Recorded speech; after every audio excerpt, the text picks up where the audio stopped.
Give me your Mount Rushmore of bourbon. So 4 bottles, past or present, that deserve to be carved in stone. Oh, geez. Bourbon bottles, my top pours in the world. Top 4. Well, Old Granddad has to be one of them because it was my first favorite bourbon. Okay. And it was the Bottle and Bond.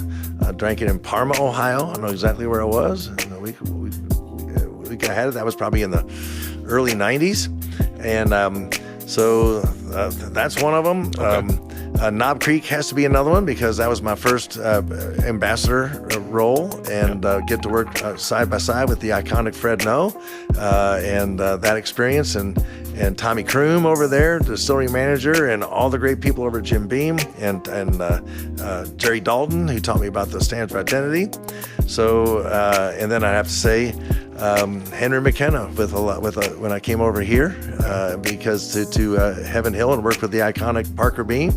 So so you've got so is that 3 or 4? Got 3 so far. 3. So the fourth one would at that 12-year-old William Heaven Hill.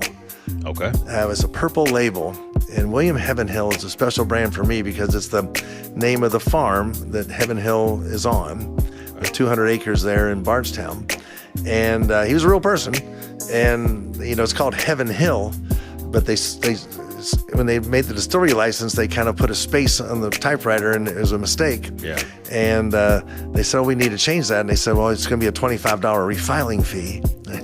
And they had, it's like a few $100 like today. Yeah. And they said, well, we're not coming out with whiskey for 4 years, so we'll wait till then. And over the time, they loved it. They kind of fell in love with the name. It sounds like a place, sounds like a heavenly place. But that 12-year-old William Heaven Hill, oh my gosh.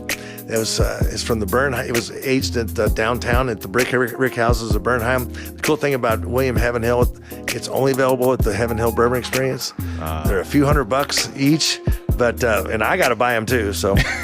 I don't get them for free. That says a lot. I don't get, but there's only about 30 barrels. Wow. So it's some of the rarest, number of 30 barrels. And of course, it's 12 years old. That means more than half the barrel's gone. So you're down to 15 barrels. Yeah. Right.